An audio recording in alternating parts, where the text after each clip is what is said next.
লোকটা বোতল দিলে আয়ুষ ব্যাগ থেকে টাকা বের করে দেয়। পানির বোতলে মুখ লাগিয়ে পানি খেতে খেতে হাঁটতে গিয়ে আচমকা এক ইটের সাথে উষ্ঠা খেয়ে মুখের ভেতর থাকা সব পানি ছিটকে সামনে কারো চোখে মুখে গিয়ে পড়ে।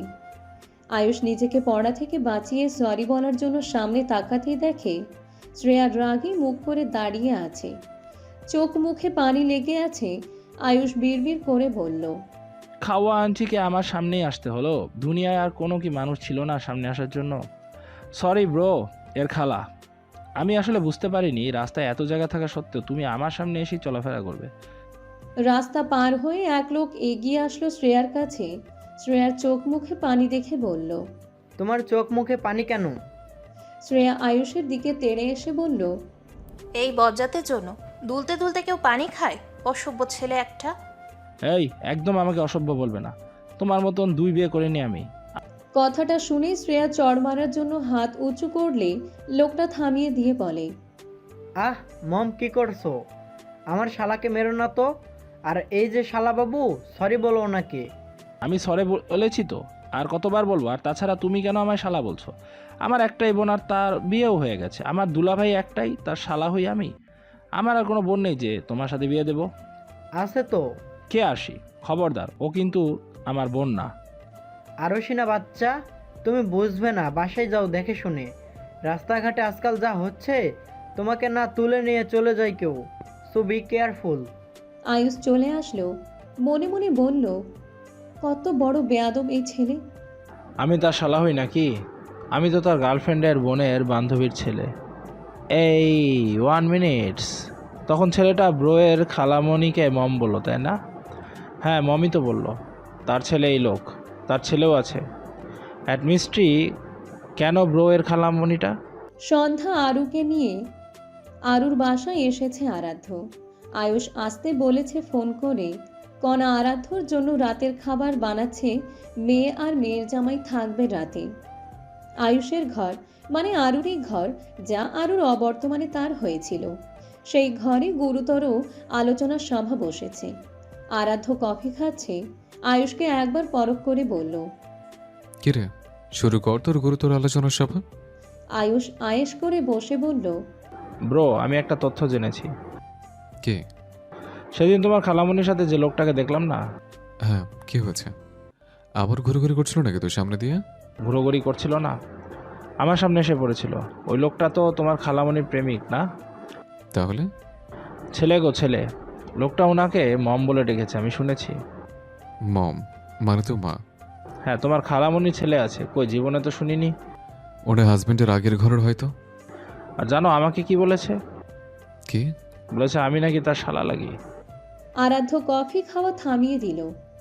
আরও এবার কাচুমাচু হয়ে বসল। ওই চ্যাওড়া বেড়া তো তার ভার্সিটিতেও আজ এসেছিল।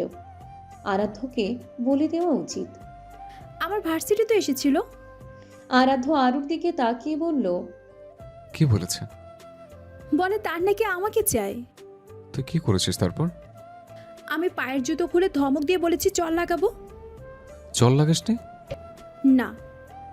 আরাধ্য উঠে দাঁড়ালো। আরুর দিকে এগিয়ে এসে আরুর গালে আস্তে করে থাপ্পড় দিয়ে বলল, বেয়াদব, চর কেন লাগাস নি? আমাকে ফোন দিতি, গরম লোহা এনে জায়গা মতন ভরে দিতাম। ওই শ্রেয়া বেরিয়ে তোর পেছনে কুত্তাকে লেলিয়ে দিয়েছে। নিজে তো সংসার করেই না, আমাকে করতে দেবে না। তবে আমি তো কম না। আমার বউয়ের পেছনে কুত্তা লেলিয়ে দিলে আমি তোর পেছনে পাক লেলিয়ে দেব। তার কুত্তাকে খাবে তো খাবে, সাথে তাকেও গিলে খাবে। আরাধ্য পকেট থেকে ফোন বের করলো। শ্রেয়ার নম্বরে কল লাগালো। শ্রেয়া ফোন রিসিভ করতেই আরাধ্য লম্বা করে সালাম দিয়ে বলল, কালে যান, কেমন আছেন? শ্রেয়া আচমকা আরাধ্যর ফোন পেয়ে অবাকই হলো। ভালো, তোমরা? ভালো আর থাকতে দিলেন কই? মানে? মানেটা নিয়ে কিছু না। আপনাকে যে কারণে ফোন করা, গতকাল দাওয়াত আপনার আমাদের বাসায়। কিসের জন্য? আমার একমাত্র খালাজান আপনি। আপনাকে একদিনের জন্য আমাদের বাসায় একবেলা আয়োজন করে খাওয়াতে পারিনি, সেজন্য ছোট্ট আয়োজন করতেছে। আপনি এসে পড়বেন। সাথে কুত্তা পুত্তা থাকলে তাদেরকেও সহকারে। কুত্তা মানে? মানে বিড়াল পোষেন না, হ্যাঁ। সেটাকে নিয়ে আসবেন। রাখি, ভালো থাকবেন। আরও বসা থেকে উঠে দাঁড়িয়ে বলল, কি করতে চাইছে? কিছুই না, জাস্ট আপ্যায়ন করতে চাইছে। ব্রো আমাকেও দাওয়াত দাও। শিওর শালা বাবু, তবে হজম করতে পারবে কিনা তা শিওর দিয়ে বলতে পারছি না। সূর্যের তপ্ত তাপ চারিদিকে আরও প্রখরভাবে গাঢ় হচ্ছে।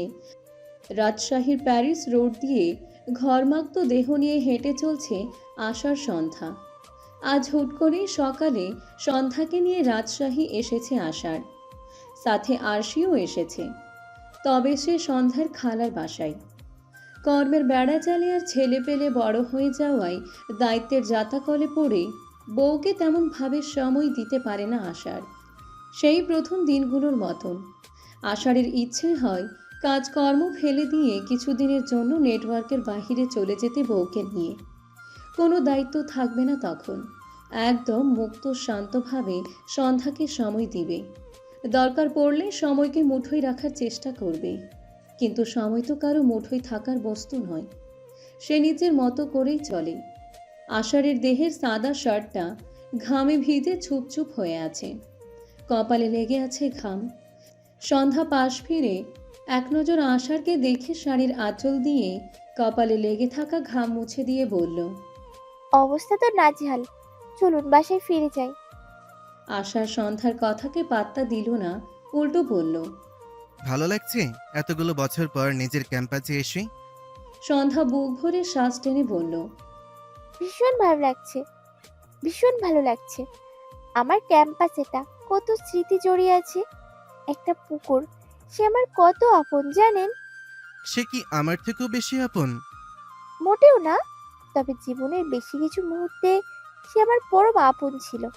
তখন কেউ ছিল না আমার পাশে, সেই পুকুর ছাড়া। আমি বলতাম আর সে শুনতো। আমিও তো তোমার সব কথা শুনি। হিংসা করছেন ডাক্তার? জি ম্যাডাম, আপনার ডাক্তার হিংসা করেছে, তাও আবার এক সামান্য পুকুরকে নিয়ে।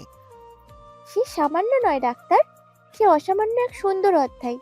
যাবেন সেই পুকুরে, একদম মন ভালো হয়ে যাবে। চলো দেখা যাক তাকে, যে আমার রমণীর হৃদয়ের এক অংশ জুড়ে। কথাটা বলে আশার সন্ধ্যার হাত মুঠোয় নিল। প্যারিস রোড থেকে কিছুটা সামনে এক পুকুর। দুজনে পুকুরের সিঁড়িতে বসল। সন্ধ্যা হাত দিয়ে ছুঁয়ে দিল চল। কি শান্তি তাকে ছুঁতে পেরে।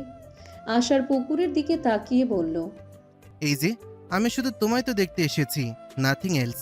অ্যান্ড ওপস, মিসেসও হতে পারো, জানা নেই। ধন্যবাদ আমার সন্ধ্যার জীবন ছিল বলে। দোয়া করব আপনাদের জন্য। সন্ধ্যা আষাঢ়ের কথাগুলো শুনে হাসল। একটু বিকেল হতেই টুকিটাকি চত্বর দিয়ে ঘুরে খালার বাসায় আসলো। আজ এখানেই থাকবে, কাল ফিরবে বাড়ি। সকালের আর দুপুরের রান্না সন্ধ্যা রেঁধে এসেছিল, কিন্তু রাতের রান্না করে আসেনি। আরও একা একা কি করছে না করছে ভেবে সন্ধ্যা ফোন করলো। আরও বাড়ির বাহিরে দাঁড়িয়ে আছে, ডেলিভারি ম্যান আসবে সেজন্য। আরাধ্য পাঠিয়েছে, বলেছে খাবার নিয়ে নিতে। আরাধ্য বাসাতেই আছে, কি যেন করছে রান্নাঘরে। আরও অপেক্ষা করতে করতে বিরক্ত হলো ডেলিভারি ম্যানকে এখনও আসতে না দেখে। বিরক্তিতে সূচক উচ্চারণ করলো। হঠাৎ করে হাতে থাকা মুঠোফোনটা বেজে উঠল।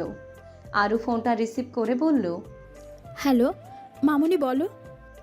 সন্ধ্যা উপাস থেকে বলল, কি করছিস? রাস্তায় দাঁড়িয়ে আছি। কেন? ডেলিভারি ম্যানের জন্য খাবার অর্ডার দিয়েছিলাম।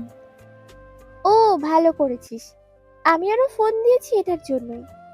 তুমি বাবাই পৌঁছেছো তো ঠিক মতন? কোনো সমস্যা হয়নি তো? না, সমস্যা হয়নি। এসে ঘুরোঘুরিও করেছি। আচ্ছা, রাখছি। মামুনি, ডেলিভারি ম্যান চলে এসেছে। আরও ফোনটা কেটে ডেলিভারি ম্যানের থেকে খাবারটা নেওয়ার সময় ধমক দিতে ভুলেনি। ধমকে দিয়ে বলেছিল, সেই কখন ফোন দিয়ে বলেছেন আপনি এসে পড়েছেন, এই আপনার আশা? দুঃখিত ম্যাম, জ্যাম ছিল সেজন্য দেরি হয়েছে। আরও খাবারগুলো নিয়ে বাড়িতে আসলো। টেবিলে খাবার রেখে রান্নাঘরে উকি দিয়ে দেখলো আরাধ্য মনোযোগ দিয়ে কি যেন ব্লেন্ড করছে। কি ব্লেন্ড করছে? আরও জিজ্ঞেস করলো, কি তখন থেকে করছেন রান্নাঘরে?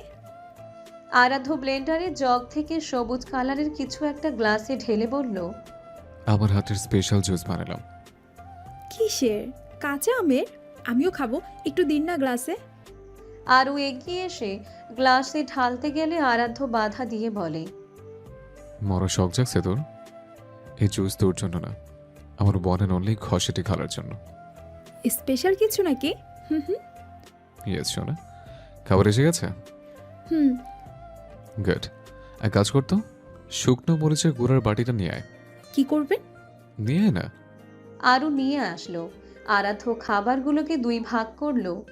খাবার অর্ডার দিয়েছিল কষা মাংস, কাচ্চি, পায়েস, আরও কিছু খাবার।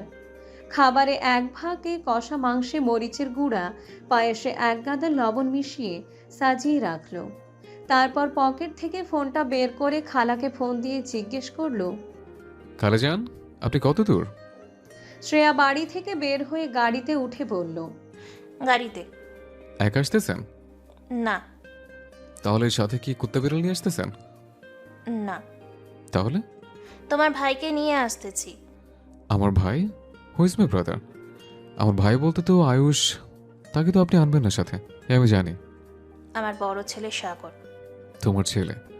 শুনেছি তুমি তো মা হওয়ার যোগ্য নও। তাহলে? তুমি ফিটার খাওয়ার বাচ্চা নও যে না বোঝার ভান করছো। ওকে, সাবধানে এসো। আকুল হয়ে অপেক্ষা করছি তোমাদের।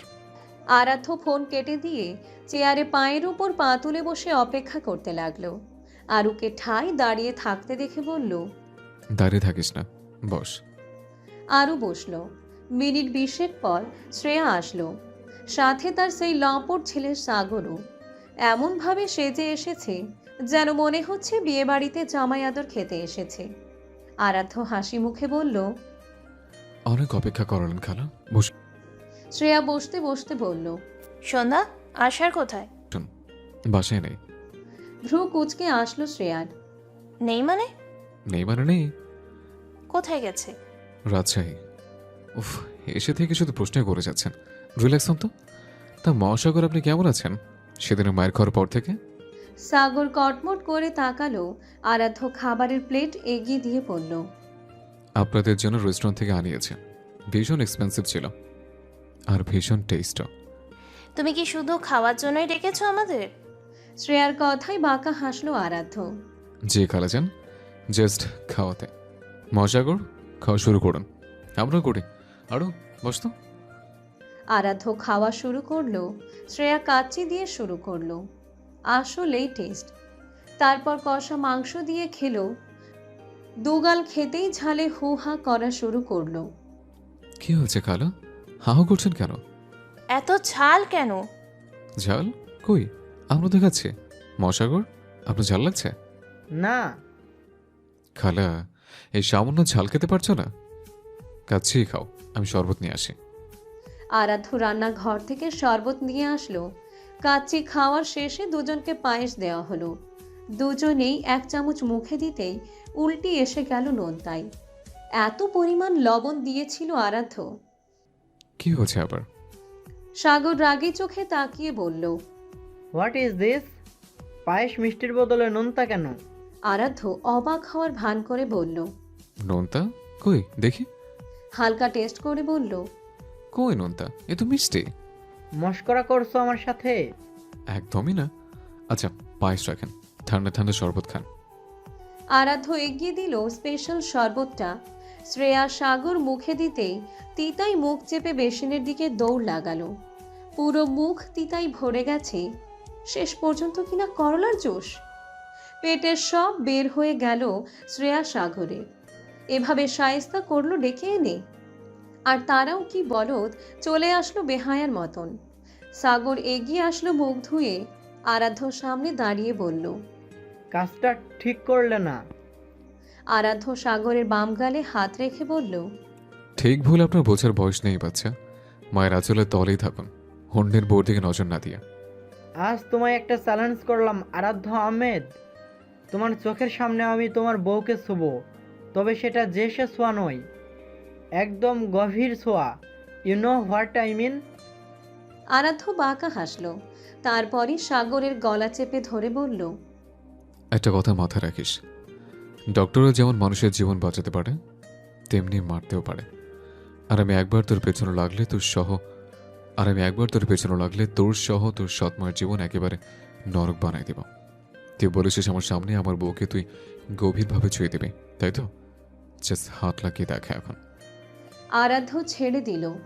সাগর সাহস দেখিয়ে আরুর দিকে এগোতে নিলে শ্রেয়া আটকে দেয়। কি করছো কি? মার খাওয়ার শখ জেগেছে নাকি? খেলে একাকি খেও। তোমাকে ছাড়াতে গিয়ে আমি উল্টো মার খেতে পারবো না। চলো এখন। এমন খাবার খাওয়ালো আমার বোনের ছেলে যে আজীবন মনে রাখবো। অবশ্যই মনে রাখবেন খালাজান, আপনাকে কিন্তু আমি অনেক ভালোবাসি খালাজান। কিন্তু আপনি তো খাবারই খেলেন না ভালো মতন। খাবার নষ্ট করা কিন্তু ভালো কথা না। তোমার খাবার তুমিই খাও।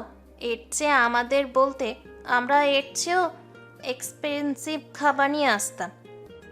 নেক্সট টাইম নিয়ে আসবেন। রাতটা থাকবেন এখানে আজ? তার কোনো দরকার নেই। আমার আলিশান প্রাসাদ আছে, যা তোমাদের বাড়ির চেয়েও বিশাল বড়। কি করব বলুন? আমার মা তো সুগার ড্যাডি বিয়ে করেনি, করেছে ইয়াং হ্যান্ডসাম সুদর্শন ডক্টরকে। তার ইনকামে যা পেরেছে তাই করেছে। টাকা লাগলে বলো। আমার তো টাকার দরকার নেই খালাজান। তাহলে কি দরকার? জান, আপনাদের জান দরকার, বিশেষ করে আপনার এই সতীনের ছেলেটা। দিতে পারবেন? তার বিনিময়ে কি তুমি তোমার মায়ের জানটা আমায় দিতে পারবে? যদি পারো তাহলে আমি দিয়ে দিব। আরাধ্য ঠোঁটে বাঁকা হাসি, কিন্তু চোখে স্পষ্ট রাগের আভাস। আমার মায়ের দিকে জাস্ট চোখ তুলে তাকিয়ে দেখুন, সেই চোখই আমি উপরে ফেলবো। আর সেখানে জানের কথা বলছেন, তার আগেই তো আপনি 3.5 হাত মাটির নিচে চলে যাবেন। চ্যালেঞ্জ করছো? I hate your mother. তাতে আমার বাল ছেঁড়ে গেছে। আপনি যদি এটাকে চ্যালেঞ্জ ধরেন তাহলে ধরুন। ওকে, আই অ্যাকসেপ্ট দিস। সাগর চলো। শ্রেয়া চলে গেল। সাগর রেগে বলল শ্রেয়াকে। নিয়ে আসলে কেন? দিতাম 2-4 ঘা। আরাধ্যার সাথে পারবি তুই? তোকে তুলে আছাড় মারার শক্তি আছে ওর শরীরে। সামনাসামনি কিছু করলে আমরাই হেরে যাব। পিঠ পিছে করতে হবে। কি করতে বলছো তাহলে? সেটা ধীরে ধীরে বলবো। তোর আরও চাই তো? হ্যাঁ, বিয়ে নাকি?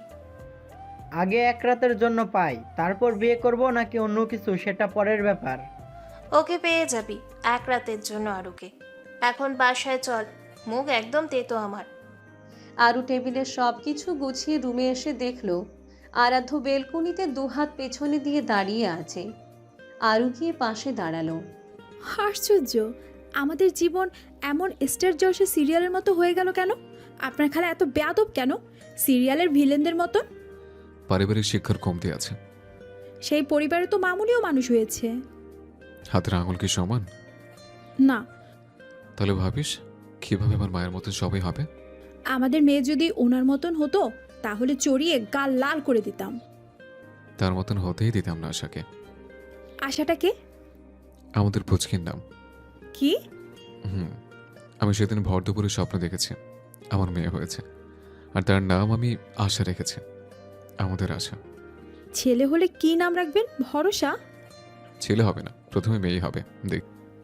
এত কনফিডেন্স? দেখিস। বেশ ম্যাডাম, চলুন ঘুমাবো, রাত হলো তো। শুধু ঘুমাবো?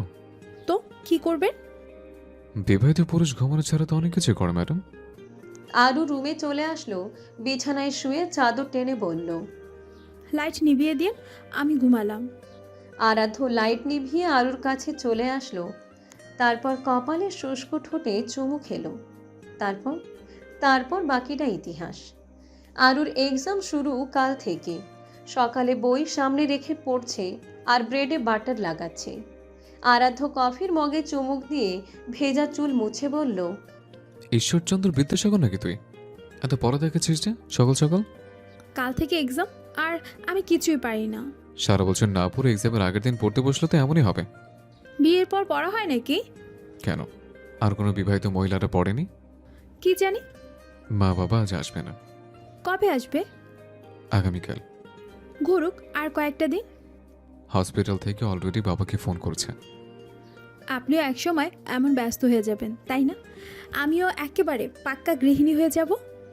তুই তো গৃহিণী। আচ্ছা, আমি বের হব, কিছু লাগলে বলিস ফোনে। আয়ুষ সোফায় বসে বসে পপকর্ন খাচ্ছে আর ইংলিশ মুভি দেখছে, যার অর্থ তার মাথার উপর দিয়ে যাচ্ছে, কিন্তু তারপরও সে সিনগুলো দেখে মানে বুঝে নিচ্ছে। কণা রান্নাঘরে আয়ুষকে ডেকে বলল। আয়ুষ, টেবিলের উপর গরম মশলার বাটি আছে, দিয়ে যা তো। আয়ুষ উঠে দাঁড়ালো, টেবিলের সামনে এসে গরম মশলার বাটি খুঁজলো। কই গরম মশলা? এখানে তো কোনো গরম মশলাই নেই, সবই তো ঠান্ডা, গরম তো কোনো কিছুই নেই। কি রে, পেলি? এখানে তো কোনো গরম মশলার বাটি নেই মা। আছে তো, দেখ আমি টেবিলে রেখেছি। নেই মা। যদি আমি এসে পাই তখন? থাকলে তো পাবে। কণা রান্নাঘর থেকে বেরিয়ে আসলো। দেখো এখানে কোনো গরম মশলা নেই। কণা এগিয়ে এসে আয়ুষের হাতের পাশে থাকা গরম মশলার বাটি নিয়ে বলল, এটা কি তোর বাপের মাথা? হ্যাঁ, এটা গরম মশলা। আর ইউ ওকে মা? এটা তো ঠান্ডা, এটা কিভাবে গরম মশলা হয়? বলদ, এর নামই গরম মশলা, এর সাথে গরমের কোনো সম্পর্ক নেই। তাহলে আমার দোষ কোথায়? দোষ তো নামের। ঠান্ডা জিনিসের নাম যদি গরম মশলার নাম রাখে, তাহলে তো আমি গরম জিনিসই খুঁজবো, আর তুমি তো সেই এসেই নিলে। তাহলে কেন আমায় বললে? তোমার জন্য আমার মুভি দেখা মিস হয়ে গেল। মুভিটা কি সুন্দর ছিল। আর ডেকো না তো। দুদিন পর রাজশাহী থেকে ঢাকা ফিরেছে সন্ধ্যা আসার। ঠিক বিকেলের দিকে এসে পৌঁছেছে বাসায়। তখন আরও বাগানের দোলনায় বসে বই পড়ছিল। আজ এক্সাম ছিল। এক্সামটা ভালোই হয়েছে। আরাধ্য হেল্প করেছিল গতকাল রাতে পড়াতে। রাজশাহীর বিখ্যাত আম দিয়ে দিয়েছে সন্ধ্যার খালা। আরও আমগুলো নিয়ে সুন্দর মতন রেখে দিল। আশার সন্ধ্যাকে সোফায় বসতে বলে আরও ফ্রিজ থেকে ঠান্ডা পানি বের করে এগিয়ে দেয়। সন্ধ্যা নিজে খেয়ে মেয়েকেও খাইয়ে দেয়। আশার পানিটা খেয়েই বসা থেকে উঠে দাঁড়ায়। সন্ধ্যা ভ্রুকুচকে জিজ্ঞেস করলো, কোথায় যাবেন? আশার হাত ঘড়িতে সময় দেখে বলল, হসপিটালে। রাতে কত হবে? আসছি। আশার চলে যায়। আরও সন্ধ্যার কাছে জিজ্ঞেস করে রাতের জন্য কি রাঁধবে। সন্ধ্যা বলল, একটু চিকেন আর ডাল রান্না করতে। আরও ফ্রিজ থেকে মাংস বের করে ভিজিয়ে ডাল বসিয়ে দিল চুলায়। সন্ধ্যার পর আরাধ্য চলে আসলো বাসায়। মা ফিরেছে ফোনেই জেনেছে। আরও বলেছিল। আরুকে রান্নাঘরে দেখে বলল, এক কাপ কফি নেয় তো আরও। আরু তাড়াহুড়ো করে বলল, নিয়ে যান। না, তো নিয়ে রুমে আয়। আশ্চর্য, দেখছেন তো রাখছি। সো হোয়াট, চলে পর কমিয়ে আয়। আরু রেগে কফি বানিয়ে রুমে নিয়ে আসলো। আরাধ্য খালি গায়ে ছিল, শার্ট পাল্টাচ্ছিল। আরু গলা কেশে বলল, বেয়াদব পুরুষ, দরজা লাগিয়ে চেঞ্জ করা যায় না? দরজা লাগালে তো দেখতে কি হবে? এমন হট বডি। আপনার বডি দেখার জন্য কি আমি বসেছিলাম নাকি? হুম। বসে থাকবি কেন? শুয়ে থাকবি। বেয়াদব। ধরুন কফির মগ। আরাধ্য শার্টটা পরে কফির মগ নিয়ে চুমুক বসায় তাতে। পারফেক্ট। পারফেক্ট? একদম তোর মতন। তাজ এক্সাম কেমন দিলে? জোস। সিজিপিএ ভালো আসবে তো? হয়তো। কনফিডেন্স নেই? না। রাত আজ শ্বশুরকে নিয়ে হসপিটালে গিয়েছিল। শ্বশুরের হার্টে রিং বসাতে হবে। কথাবার্তা বলে এসেছে এ মাসের শেষের দিকে অপারেশন। বসার ঘরে বসে আছে কণা আয়ুষ। আয়ুষ ম্যাথ করছে। ছেলেকে আজ হঠাৎ পড়তে দেখে বেশ অবাক হলো কণা। ছেলের পাশে বসে বলল, পড়াশোনা করছিস? বাহ। কেন? আমি কি পড়াশোনা করি না নাকি? দেখি না তো করতে। আমার দিকে নজর দিলে তো দেখবে। আমাকে গুড স্টুডেন্ট হতে হবে, তারপর ভালো জব করতে হবে। এত বুদ্ধি আসলো কোথা থেকে? আমি একটা মুভিতে দেখে শিখেছি। নাম কি? জানি না, তুমি আর ডিস্টার্ব করো না, আমায় পড়তে দাও। আয়ুষ নিজের রুমে চলে আসলো। টেবিলে বসতেই ফোনটা বেজে উঠল। আয়ুষ চেয়ে দেখলো কুণালের নম্বর। অনেকদিন পর ফোন করেছে। আয়ুষ রিসিভ করে বলল, আরে কুণাল ভাই, কি মনে করে? কুণাল ওপাশ থেকে জবাব দিল, তোমাদের সাথে দেখা করতে আসছি, সেজন্য ফোন করলাম তোমায়। আমাদের সাথে মানে? তুমি আর তোমার আরশি। আমি তো আরশিকে দেখিনি। ও, ওদের বাসায় গিয়ে দেখে নাও। তুমি আসবে না? না, আমি এখন বিজি অনেক। কেন, কি করে সে বিজি? পড়াশোনা, প্রচুর পরিশ্রম করছি। কেন, কি করো যে বিজি? তা কত ঘন্টা পড়াশোনা করছো? এই তো 1 ঘন্টা 5 মিনিট করে। এটাকে পরিশ্রম বলছো? রাখি, তুমি গিয়ে দেখা করো। আয়ুষ ফোন কেটে পড়তে লাগলো। ঘড়ির কাঁটা যখন 10-এর ঘরে আটকা, তখন আশার বাড়ি ফিরল। বিধ্বস্ত লাগলো আশারকে। সন্ধ্যা জিজ্ঞেস করলো, কিছু হয়েছে? কাল কয় তারিখ মনে আছে? হ্যাঁ, কাল তো 24। তা সন্ধ্যার মনে পড়ল গতকাল তো শাশুড়ির মৃত্যুবার্ষিকী। কাল মায়ের মৃত্যুবার্ষিকী। হুম। মায়ের জন্য মন খারাপ করছে? যদি মৃত্যু অনিবার্য না হতো তাহলে আমার মা আমার কাছেই থাকতো। মৃত্যুর মতো সত্যি আর কোনো কিচ্ছু নেই, এটা মেনে নিতেই হবে। আপনি ফ্রেশ হয়ে আসুন, আমি খাবার বাড়ছি। আশার ফ্রেশ হয়ে আসলো, খাবার টেবিলে বসে বলল, বাকিরা কোথায়? ওরা খেয়ে ঘুমিয়ে গেছে। ও, তুমি তো খাওনি, বসো একসাথে খাই। সন্ধ্যা নিজের জন্য খাবার বেড়ে একসাথে খেয়ে নিল। খাওয়া শেষে দুজনেই চুপচাপ বসে থাকে কিছুক্ষণ। আশার প্লেটটা একপাশে রেখে হালকা গলায় বলে, কত কষ্ট করে আমাকে আর রাতকে মানুষ করেছে আমার মা। বাবা মারা যাওয়ার পর নিজ হাতে পুরোটা সংসার চালিয়েছেও। কষ্ট হলো, কখনো টু শব্দ অবধি করেনি। ধৈর্য ছিল আমার মায়ের ভীষণ। সন্ধ্যার চোখে একটা নরম দৃষ্টি জমে। সে আস্তে করে বলে, তাই তো আপনি এতটা নীরব থাকেন সব সময়। কারো প্রতি কখনো বেশি অভিযোগ করতে দেখিনি আপনাকে। আশার মাথা নাড়ল ধীরে। মায়ের কাছ থেকে শিখেছি সবকিছুর চেয়ে বড় ধৈর্য, আর এই সময়টা সেই ধৈর্যেরই ভরসা। একটা গভীর নিঃশ্বাস ফেলে আশার উঠে দাঁড়ায়। সন্ধ্যা তার দিকেই তাকিয়ে থাকে। ক্লান্ত নরম একটা মুখ, চোখে গভীর অন্ধকার। আশার সন্ধ্যার কাঁধে হাত রাখে।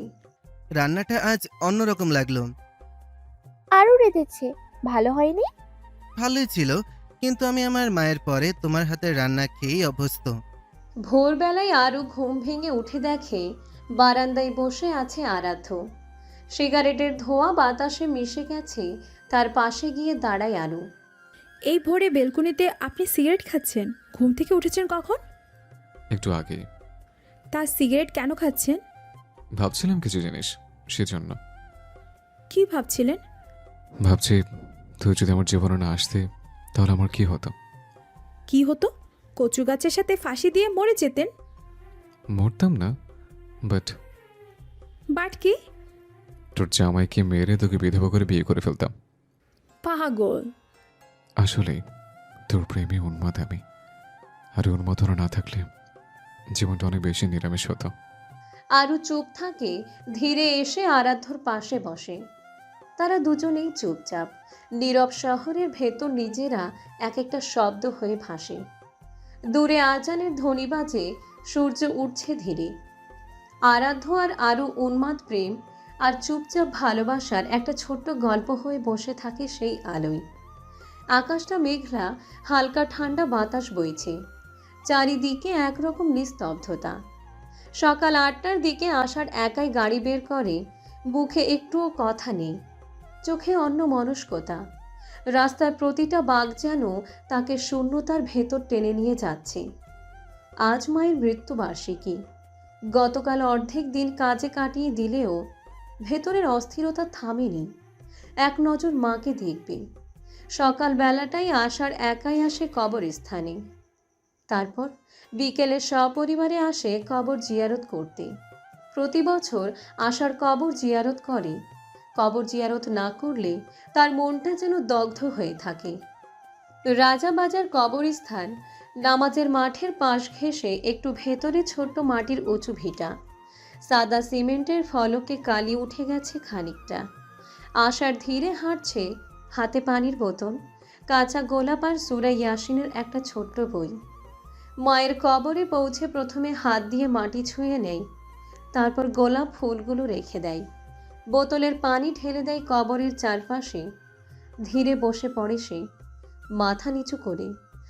ঠোঁটে নড়ে সূরা ফাতিহা, আয়াতুল কুরসি, সূরা ইয়াসিন। পুরনো স্মৃতি ভেসে ওঠে মায়ের কণ্ঠে বলা কথাটা, আষাঢ় কখনো কারো কষ্টের কারণ হোস না। মায়ের হাতের সেই গরম ভাতের গন্ধ, অসুস্থ শরীরেও দরজার পাশে দাঁড়িয়ে অপেক্ষা করা, সব কিছু যেন এখনো চোখে ভাসে। চোখের কোণায় পানি জমে। আশার হাত দিয়ে মুছে নেয়। মা, তুমি বলেছিলে মরে গেলে কেউ মনে রাখে না, কিন্তু আমি তো এখনো প্রতিদিন তোমায় অনুভব করি। জানো মা, তোমার মতন মানুষ পৃথিবীতে আর কেউই নেই। আমি চাইলেও তোমার মতন হতে পারবো না। আষাঢ়ের গলার স্বর ভার হয়ে আসে। তুমি দোয়া করো মা, আমি যেন তোমার মতন সহজ, সহনশীল আর শান্ত মানুষ হতে পারি, সবাইকে আপন করে নিতে পারি। আর হ্যাঁ, তুমি যেভাবে ভালোবাসতে আমিও যেন সবাইকে ঠিক সেভাবেই ভালোবাসতে পারি।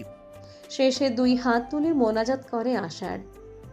আল্লাহ, তুমি আমার মাকে জান্নাতের সর্বোচ্চ মাকাম দাও, তার ভুল ত্রুটি মাফ করে দাও, আমাকে তার জন্য সদকায়ে জারিয়া বানিয়ে দাও। অনেকক্ষণ পরে ধীরে উঠে দাঁড়ায় আষাঢ় আর একবার কবরে হাত রাখে। আসছি মা, আবার আসবো। চোখের কোণ ঝাপসা হয়ে আসে, ধীরে পেছন ফিরে হাঁটতে থাকে। আকাশ তখনও মেঘলা, কিন্তু বাতাসে কেমন এক অশান্তি। গাড়ির শব্দে গেট খোলার শব্দ হলো। আরু তখন বারান্দায় ভেজা জামাকাপড় শোকাতে দিচ্ছিল। সে নিচে তাকিয়ে দেখলো আষাঢ় নেমে যাচ্ছে গাড়ি থেকে। হাঁটার গতি ধীর, মুখে কোনো রকম ভাবলেশ নেই। সন্ধ্যা তখন রান্নাঘর থেকে বেরিয়ে এসে দরজায় দাঁড়ায়। মায়ের কাছে গিয়েছিলেন? আষাঢ় জুতা খুলতে খুলতে বলল, মায়ের কাছে গেলে সবকিছু তুচ্ছ লাগে। মানুষের ভেতরে যত রাগ, কষ্ট, দুঃখ জমে থাকে না কেন, ওখানে গেলে মনে হয় পৃথিবীর কোনো কিছুই আর গুরুত্বপূর্ণ না। সন্ধ্যা কিছুক্ষণ চুপ থেকে বলল, রাগ বা অভিমান জমিয়ে রাখা মানে জীবনের সময় নষ্ট করা। অনেকটা বড় হয়ে গেছে সন্ধ্যা। সন্ধ্যা ফিক করে হেসে উঠল। ছেলের বিয়ে করিয়েছি, কদিন পর দাদি হব। আপনি কি এখনো ছোট্ট ভাবেন নাকি আমায়? হুম, তুমি শুরু থেকে ভীষণ ম্যাচিওর। জীবনের কাছে হার না মানলেই মানুষ ম্যাচিওর হয়, আর আমি পরিবারের ধাক্কায় ম্যাচিওর হয়েছি। জীবনে 2-1টা ধাক্কা খাওয়া আবশ্যক। বিকেলের দিকে সপরিবারে আষাঢ় ফের আসেন মায়ের কবরে। রাতও আসে। রাত মায়ের কবরের পাশে বসে থাকে নির্বাক হয়ে। এই দিনটাই মাকে বেশি মিস করে রাত। হুজুরের সাথে কথা বলল আষাঢ়। নতুন করে মায়ের কবরে চারপাশে বেড়া দিবে, কালকেই কাজ ধরবে হুজুর বলেছে। কবর জিয়ারতের শেষে সন্ধ্যার দিকে সবাই আষাঢ়দের বাসায় আসে। আজ এ বাসাতেই থাকবে সবাই। বসার ঘরে সবাই বসা। আরাধ্য বাবার পাশে বসলেন। তার মেডিকেল পড়া শেষ। আষাঢ়ের হসপিটাল থেকে ফোন এসেছিল। সেই হসপিটালে জয়েন হতে বলেছে। বাবার কাছে পরামর্শ নিল সে কি জয়েন হবে। আষাঢ় জয়েন হতে বলল বেশ নামকরা হসপিটাল, সেখানে বাবা ছেলে একসাথে কাজ করলে ভালোই হবে। সামনের সপ্তাহে জয়েন করবে বলে স্থির করলো। রাতে খাবার খেয়ে যে যার রুমে শুতে গেলেও আষাঢ় রাত ঘুমায় না, বসার ঘরে বসে থাকে। আজ আয়ুষ একটুও আরশি করেনি। তার মাথায় ভালো কিছু করার নেশা চেপেছে, কিন্তু বেচারা বেশি পরিশ্রম করতে পারে না। 30 মিনিট পড়তে না পড়তেই হাঁপিয়ে যায়। ভাইয়ের এমন বদলের কথা শুনে আরও একটু খুশি হলো। না জানি এই বদল কতদিনের জন্য। পরের দিন কুণাল আসলো তার মায়ের সাথে আষাঢ়দের বাসায় এসেই আয়ুষকে দেখে কুণাল বলল, তুমি না ব্যস্ত আসবে না, আমার আগেই দেখি এসে বসে আছো। আয়ুষ চিকেন ফ্রাই খেতে খেতে বলল, আমার বাবা মা নিয়ে এসেছে, সেজন্য এসেছি। কণা শরীফার সাথে কথা বলতে লাগলো। কুণাল আশেপাশে তাকিয়ে আরশিকে খুঁজতে লাগলো। কিছু খুঁজছো? আয়ুষের কথাই কুণাল আমতা আমতা করে বলল, তোমার আরশিকে রুমে বোধহয়। ডেকে আনো। দরকার কার? আমার। তাহলে তুমি যাও। কুণাল উঠে দাঁড়াতেই দেখলো আরুর সাথে আরশি আসছে। একদম পুতুলের মতন মেয়েটা। ওটা আরশি। আয়ুষ একবার আরশির দিকে তাকিয়ে বলল, ভীষণ কিউট তো। আমার আরশি, সেজন্য। আরশি যদি তোমায় বিয়ে করতে না চাই তখন? কেন চাইবে না? তোমার থেকেও বেশি হ্যান্ডসাম আমি। ভবিষ্যৎ তো আর বলা যায় না, ধরো করতে চাইলো না বিয়ে, তখন? ভবিষ্যতেরটা ভবিষ্যতে দেখা যাবে। আরশি এমন কিছুই করবে না। বাবা চাচা বলেছে আরশি আমার। ও আচ্ছা। আজ আরাধ্যর হসপিটালের প্রথম দিন। আরু নিজের হাতে সকালে উঠে আরাধ্যর পছন্দের সব খাবার রেঁধেছে। আরাধ্য সাদা রঙের শার্ট পরে, তার উপর সাদা অ্যাপ্রন পরে গলায় স্টেথোস্কোপটা ঝুলিয়ে নিয়ে আসলো। আরু খাবার সাজিয়ে অপেক্ষা করছিল আরাধ্যর। আরাধ্য টেবিলে এসে নিজের পছন্দের খাবার দেখে স্মিত হেসে বলল, বাহ, বরের প্রতি ভালোবাসা দেখি দিনকে দিন বেরিয়ে চলছে রে তোর। আরু আরু প্লেটে খাবার বেড়ে বলল, 10টা না 5টা না, একটা মাত্র জামাই, তাকে ভালোবাসবো না তো কাকে ভালোবাসবো? হুম? এত ভালোবাসা ভালো নয় রে আরু। কি বাহিরে নজর টজর দিচ্ছেন নাকি আজকাল? আস্তাগফিরুল্লাহ, আমি এমন পুরুষ নাকি ঘরে বউ রেখে বাইরে নজর দিব?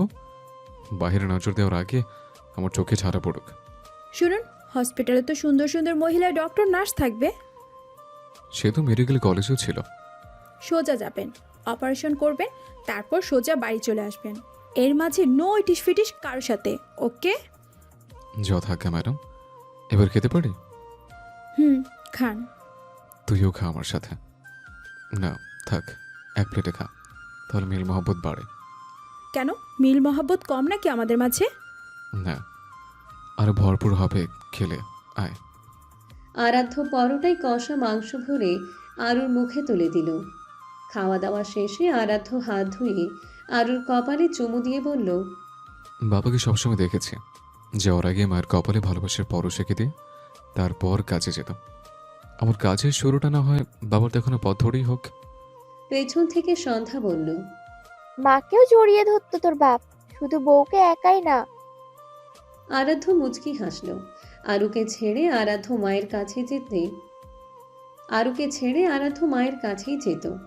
তার আগেই সন্ধ্যা এসে হাজির। আরাধ্য মাকে জড়িয়ে ধরে বলল, কিছুই ভুলিনি, সাবধানে থেকো। সন্ধ্যা ছেলের গালে 2 হাত দিয়ে বলল। সাবধানে যাস। আরাধ্য বেরিয়ে আসলো। বাসা থেকে গাড়িতে করে হসপিটাল অবধি যেতে 30 মিনিট লাগে। আরাধ্য হসপিটালে আসতেই আরাধ্যকে তার কেবিনের দিকে নিয়ে যাওয়া হলো। কেবিনের সামনে লেখা আছে ডক্টর আরাধ্য আহমেদ।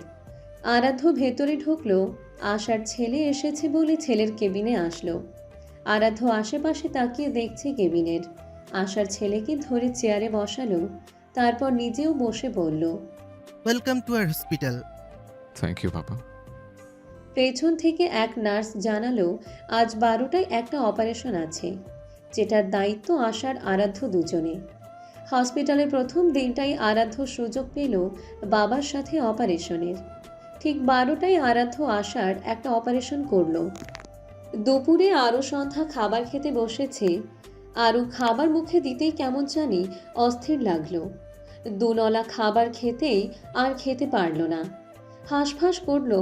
সন্ধ্যা বিষয়টা নজর করে বলল, কোনো সমস্যা হয়েছে? কেমন জানি গা গুলাচ্ছে, খেতে ইচ্ছে করছে না। আচ্ছা, তাহলে জোর করে খেতে হবে না, রেখে যা, আমি ধুয়ে রেখে দিবনি। আরু হাত ধুয়ে রুমে আসতেই দেখলো বিছানায় থাকা ফোনটা বাজছে। আরু ফোনটা কানে নিতেই আরাধ্য বলল, কি রে, সে কখন থেকে ফোন দিচ্ছে? কইছিলি? এই তো খেতে গিয়েছিলাম, কিন্তু খেতেই পারিনি। কেন? কেমন একটা লাগলো দুগাল খেতেই। গ্যাস্ট্রিকে চাপ দিয়েছে নাকি? ড্রয়ার থেকে ওষুধ খা। বাসায় আসবেন কখন? কেন, মিস করছিস নাকি? হুম, বাবার সাথে ফিরবো। আচ্ছা রাখছি তাহলে। আরু ফোনটা রেখে গ্যাস্ট্রিকের একটা ওষুধ খেয়ে বিছানায় শুয়ে পড়ল। ঘুম পাচ্ছে। এই ঘুম গিয়ে ভাঙল সন্ধ্যার দিকে সন্ধ্যার ডাকে। মাগরিবের আজান দিয়েছে। সন্ধ্যা ডেকে উঠিয়ে বলল, আরু ওঠ, আজান দিচ্ছে, এই সময় ঘুমানো উচিত না। আরু উঠে বসলো। মাথাটা ব্যথা করছে। সন্ধ্যা আরুকে মাথা চেপে বসে থাকতে দেখে জিজ্ঞেস করলো, কি হয়েছে?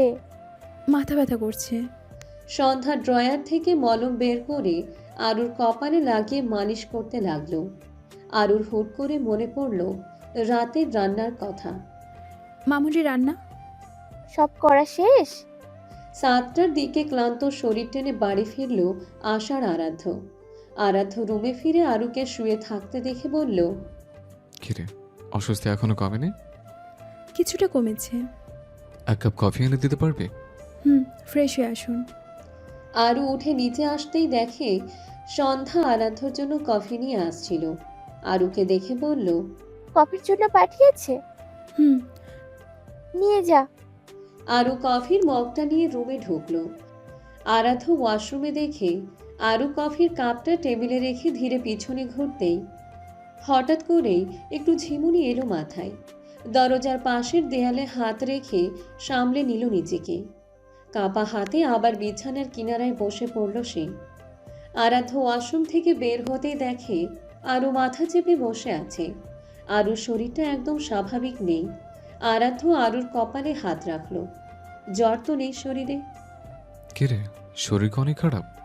ডক্টর কাছে নিয়ে যাই চল। না, আমি ঠিক আছি। কত ঠিক আছিস দেখতেই তো পাচ্ছি। চল ডক্টর দেখে আনি। কাল যাবো নি। শিওর? হুম।